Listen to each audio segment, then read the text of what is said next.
நீங்கள் ஸ்க்ரீனில் பார்க்குறீங்க தெரியுதா?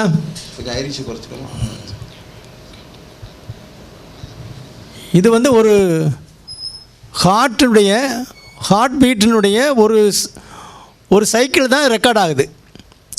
இதுதான் ஒவ்வொரு காம்ப்ளெக்ஸ்லையும் இருக்கும். அந்த பின்னு நான் போட்டிருக்கிறது வந்து ஏட்ரியல் கன்ட்ராக்ஷன். மேலே உள்ள ஏட்ரியம் இருக்கு இல்லையா, ஏட்ரியம்னா நம்ம ஏட்ரியம் வென்ட்ரிக்கிள் தானே பிரிக்கிறோம்.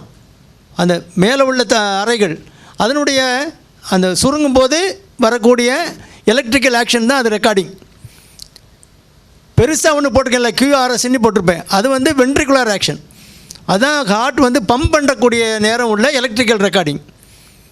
அப்புறம் அந்த எஸ்டின்னு ஒரு செக்மெண்ட் வரும், அதுதான் ரிலாக்ஸிங் ஃபேஸு. கீழே அந்த நீங்கள் கன்ட்ராக்ஷன் ஆகிட்டு திரும்ப ரிலாக்ஸ் பண்ணணும்.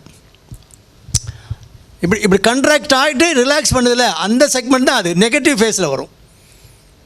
எஸ்டிங்கிறது அந்த டி வேவ்ங்கிறது அந்த ரிலாக்ஸேஷன் ஃபேஸில் உள்ள ரெக்கார்டிங், எலக்ட்ரிக்கல் ரெக்கார்டிங். இதுதான் மெயினு.